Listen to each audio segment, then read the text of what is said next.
Well, we just witnessed an absolute beatdown on Thursday Night Football. The Bills crushed the Miami Dolphins tonight. The good news is there actually was a lot of fantasy football takeaways to go through, and we're going to go through them all. So make sure to drop a like on the video and subscribe to the channel to show your support, because we're giving instant reactions to this game. Starting out on the Bills side of the ball. Now, with Josh Allen, obviously, this game got out of hand pretty early on. Like, by halftime, they were already up by 2 scores, so it was like they were in a situation where they just didn't need to pass much. That's why I only saw him throw 18 passes. It really was a lot of front-loaded stuff towards the beginning of the game. Now, obviously, what you come to rely on when it comes to Josh Allen, and especially when it came to week 1, is you rely a lot on his legs, and they just really weren't there tonight. He only carried the ball twice for a total of 2 yards. Now, again, I don't really take too much away from this when it comes to Josh Allen, because the simple fact of the matter is that with Josh Allen in particular, he was just not very much needed tonight. They were so efficient with James Cook. James Cook is obviously the big name tonight because he ripped them apart. I mean, he ripped up the Dolphins defense to shreds and threw them in the trash. I mean, he carried the ball 11 times for 78 yards, averaging 7.1 yards per carry, and had 2 rushing touchdowns. And on top of that, he got a receiving touchdown for 17 yards. James Cook was an absolute animal tonight, had a hat trick. Definitely hope you started James Cook, and I went over to my live stream. I actually told somebody to start James Cook over Devon Aun, who was great in this game as well in fantasy. We'll get to that in a little bit. But James Cook really has been the same sentiment, for me at least, in fantasy football this year, which is that he is their #1 option in this offense. I'm not talking about running backs here. I'm talking about when you look at all of their weapons and you add all these guys up, James Cook is the #1 dog in this offense. This is their most important offensive playmaker under this Joe Brady-led offense by that offensive coordinator over there. So with James Cook, it doesn't really surprise me that he has just a massive boom type of week against a defense that's weaker and against a team that just history shows the Buffalo Bills always dominate in actual NFL terms. So it doesn't surprise me that James Cook has a monster night for rushing, even only on 11 targets.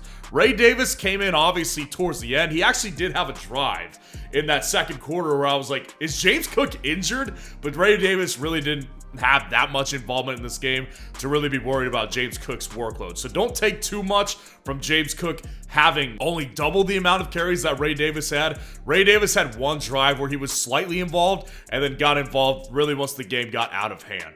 Now, dropping down to our receivers here, one thing was definitely made clear tonight, and really we got a good idea of it last week. Khalil Shakir is the wide receiver 1 over in Buffalo. It's not Keon Coleman.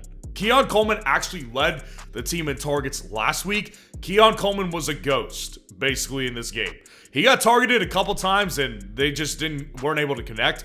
There was a lot of Jalen Ramsey on Keon Coleman tonight, so it's not really much of a surprise that Keon Coleman wasn't able to produce. I did expect him to hit a big play or 2, though, so I am disappointed. But again, when you got Josh Allen throwing the ball only 18 times, that's not going to be a normal week. So I really wouldn't think too heavily on Keon Coleman's lack of involvement. I would really just tread water because Keon Coleman is going to continuously be involved, and they're going to be in tighter games where Josh Allen is going to need to keep throwing well into the second half. Really, the big takeaway should be Khalil Shakir. Khalil Shakir is that guy that Josh Allen can really trust at every level of the field, basically. He obviously trusts him on a lot of short routes. He's only averaging 10.8 yards per reception tonight, but he was definitely targeted quite a bit over the middle. Dude took some shots too. Like, he took some big hits, and he was still hanging on to the ball and catching everything that came his way. So as far as I'm concerned, Khalil Shakir is going to start entering that back-end wide receiver 2 and front-end wide receiver 3 conversation for me. So maybe there will be an update on the rankings next week, and you might see Khalil Shakir's face in the week 3 wide receiver rankings. I'm still undecided. We'll obviously have to see how the rest of the weekend goes for everybody else involved.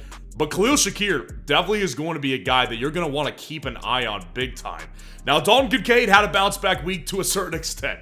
Had 4 catches in this game, 33 yards, had a really nice run after the catch after one of them. Dalton Kincaid is still a worry for me. He's not nearly as involved as I thought he was going to be. And I get it. We're 2 weeks deep. Dalton Kincaid was a 5th rounder, though, for most of us drafting in fantasy drafts, whether it was a best ball draft on Underdog, whether it was a redraft league on ESPN or Sleeper. Dalton Kincaid just simply has not met that just yet. Now, I'm not out on Dalton Kincaid. I'm not selling Dalton Kincaid just yet personally because, again, the upside in this offense is simply just too high, and there's still too much up for grabs in this offense. Like, I think Khalil Shakir's taking this wide receiver 1 role, but Dalton Kincaid still could become a good second passing option for Josh Allen. It just hasn't really developed yet. So I'm really just waiting to see if he can be integrated better in Joe Brady's system, because Dalton Kincaid has so much talent, and it's really kind of starting to feel wasted a little bit over in the Buffalo Bills offense. And then that's about it. Curtis Samuel they tried to get him involved. This is why I was never a big Curtis Samuel guy. Curtis Samuel, at this point of his career, just doesn't look as good and as explosive as he once did when he was with the Washington Commanders, for example. Curtis Samuel just isn't the same guy as he used to be. So I've just never been big on Curtis Samuel. The guy that you want in this wide receiver room is definitely Khalil Shakir. Speaking of sure things, the CeeDee Lamb line on Underdog right now is an absolute sure thing because they're giving you a free pick with him getting more than half a yard on Sunday against the New Orleans Saints. So go ahead, take advantage of that. Use that link in the comments below, and when you use code FFN to deposit $10 at least on Underdog, they'll match your first deposit 50% up to $1,000 of bonus cash, and you'll be able to take advantage of the CeeDee Lamb line. So use that code FFN to sign up for Underdog and take advantage of the CeeDee Lamb line. Now, my overall thoughts on the Buffalo Bills is that, again, historically, the Bills always dominate the Dolphins. So this doesn't come as a surprise to me that they ended up winning this game. I thought it was going to be a little bit closer, to be honest with you, but it's not surprising to me that Bills won this game, and it really doesn't surprise me that it turned into a blowout. Now let's go over to the Dolphins side of the ball. There's obviously big storylines here, starting with Tua. Tua was having a pretty horrific game, and then he obviously gets injured. Gets another concussion. It's a bad thing for Tua because if you factor in the history with Tua Tagovailoa, 2 years ago on Thursday Night Football against the Cincinnati Bengals, dude got a concussion and everybody saw it, and to my knowledge, he hasn't had a concussion since that 2022 season, but this is like the fourth one in that 2-year span. So it's not a positive thing. Now, I'm not saying like he's going to come out and retire here this week. I'd be shocked to see him do that. He just got signed to a big deal. But it's definitely a problem. Now, the positive thing, I guess, to take away is that this is a Thursday night game, so they've got 10 days until their next game on Sunday. So I guess the jury can still be out on whether Tua plays next week or not. But definitely not a good sign for Tua in his long-term health and how likely he is to get another concussion this year, because from what I've heard from doctors, you're more likely to get another concussion after the concussion that you just had. You're just more prone to getting another one within, a couple weeks or a couple months. And the play that he ended up getting the concussion on was a run play. Like, he was trying to get the first down on a 4th and 3. So it's like, I commend him for, going and putting his body on the line like that. But really the ultimate problem here, that offensive line in Miami is not good. And again, I know the Buffalo Bills usually dominate the Dolphins. That Dolphins offensive line they were just not protecting Tua. Teron Armstead, the left tackle, he ended up in and out of the game a bunch of times, ended up not finishing the game. But that offensive line was really, really bad tonight, and they did miss another left guard as well. But that offensive line is scary. It's scary for sure. The one thing you can't take away from Tua tonight was that he was technically efficient. Like, Mike McDaniel's still a good enough offensive coach that he's going to find ways to get people the ball. But there's a reason, his throws, they were all pretty short. And in the 17 completions he only had 145 yards. That's less than 10 yards per throw. So Tua was ultimately not a very good night. And obviously, we'll have to keep monitoring what this situation is because this could turn ugly. I have a little bit of a fear of that. And I got to tell you, if they're going with Skylar Thompson, it's going to give me Green Bay vibes with Malik Willis, which is like, what is this guy doing as your backup? I mean, I watched every play with Skylar Thompson. He is bad. I mean, he is so inaccurate and so horrible under pressure. I guess the one thing is that he can move around, I guess. But man, this Skylar Thompson-led Miami Dolphins offense is not very good. So if that's their guy, I'm a little bit worried about Jalen Waddle and Tyreek Hill to a certain extent, and we'll get more into them later. But with Devon Aun, that's their bright spot. Devon Aun, we actually learned a couple things here tonight with Devon Aun. Number one, he was obviously healthy enough to handle 21 carries, got 90 yards out of it for an average of 4.3 yards per carry. So Devon Aun coming into the night as a game time decision, ended up playing obviously, and did great. I mean, he monopolized the backfield basically. I thought Jalen Wright was going to be a lot more involved. Really bad calls. I told a couple people on the live stream in tough situations may want to look in Jalen Wright's way. So Jalen Wright, obviously, that was a big swing and a miss tonight for me personally. But Devon Aun, I just think that he was in a situation where he was the only thing that was working for the Miami Dolphins. I mean, they couldn't get anything going down the field. So it was a lot of screen passes, a lot of swing routes for Devon Aun. He ended up being one of their leading receivers. 5 catches for 37 yards and a touchdown as well. Devon Aun was everywhere in this game. He ended up having a fantastic game for fantasy football, over 20 points. And so this can make you feel really confident about Devon Aun's fantasy outlook for the rest of the year, really. Because the simple fact about Devon Aun is that he was ultimately just the most important piece in times of crisis. And they actually were comfortable with utilizing him as their number 1 back. Now, obviously, if Mostert was playing this game, who knows if he would have monopolized the backfield to this level.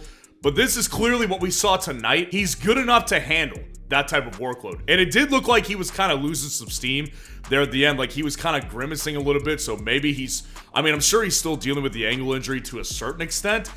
But Devon Aun, just based on workload, based on efficiency, based on the amount of involvement he had, I think Devon Aun, you can feel really confident having as your running back 1. And really, any time that he suits up, he should never leave your lineup in fantasy football. Now, it may shock you to learn that Jonnu frigging Smith was the Dolphins' number 1 wide receiver tonight. 6 catches for 53 yards. Jonnu Smith, of all people, was the leading reception guy for the Miami Dolphins here. You know, it's interesting because Jonnu Smith was involved last week a little bit for the Dolphins, and I contemplated putting him closer in my top 15 tight end rankings today, and I ultimately decided not to do that because the Dolphins have a history of not utilizing tight ends much. Now, again, this could become because of game script. Jonnu Smith was one of their short target guys, and they had no success down the field and really not much over the middle of the field.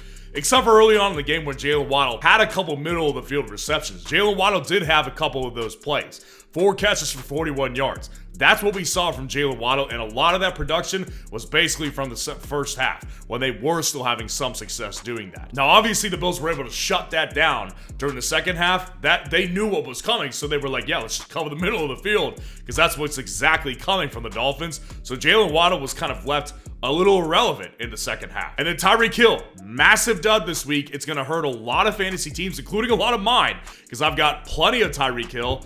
Ultimately, with Tyreek Hill and with Jalen Waddle, you can't really overthink these two guys. 99% of the time, you're going to start one of these two players in fantasy football. The upside is just simply too high. Now, again, that's going to depend on Tua Tagovailoa, because if Skylar Thompson is the guy playing next week, both of these guys are probably still starts because they're so high upside, but they're probably going to move down in my rankings a couple spots at the very least, because this guy just cannot play ball. Like, he is just not very good. Maybe with a full week of practice as a starter, he looked better. He got thrown into the middle of the game. I can empathize with that.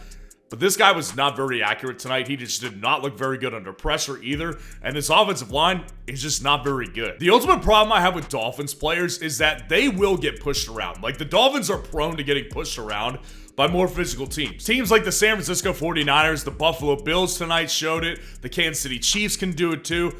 They are prone to getting pushed around, and that's when Tyreek Hill and Jalen Waddle usually suffer some of their most inconsistent play in a fantasy football season. The most positive takeaway for me was definitely Devon Aun. This guy was the guy in times of crisis for Tua and for Skylar Thompson. That was when Skylar Thompson was completing a lot of his passes, was when he was throwing to Devon Aun. So Devon Aun was the most positive takeaway for me, because at this point, I almost kind of feel like he's a little bit matchup proof, and you can play Devon Aun in basically every situation as long as he is on the field.